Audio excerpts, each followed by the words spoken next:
हर रोज दोपहर को एक भिखारी एक घर के दरवाजे पर आकर खड़ा हो जाता था और उस घर की औरत चुपचाप उसे एक थाली भोजन दे देती थी। 2 रोटी, थोड़ा चावल और सब्जी। भिखारी हाथ जोड़कर कहता, हे प्रभु, तेरा लाख लाख शुक्र है, तू रोज भेज देता है अपना दूध।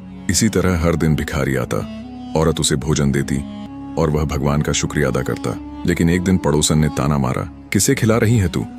जिसे अपना होश नहीं वो खाता है तेरा और शुक्रिया करता है भगवान का। पड़ोसन के तानों सुनकर उसके दिल को चोट लगी।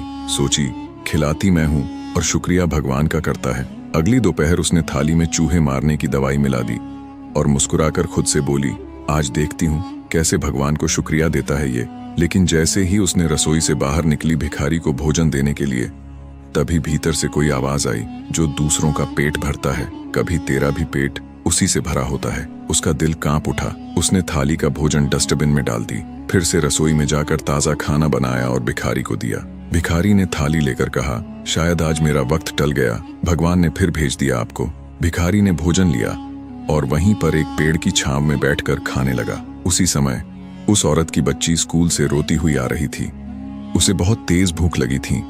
उसने भिखारी को खाते देखकर उसके पास चली गई। भिखारी ने खाना खिलाया और बच्ची मुस्कुराते घर चली गई और उसने अपनी माँ से सारी बात बताई। औरत बच्ची की बातें सुनकर शॉक हो गई।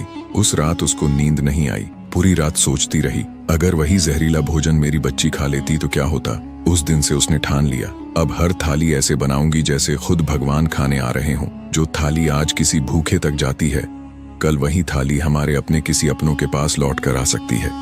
इसीलिए कभी किसी की भूख को हल्के में मत लो, वहां भगवान खुद भूखा बैठा हो सकता है।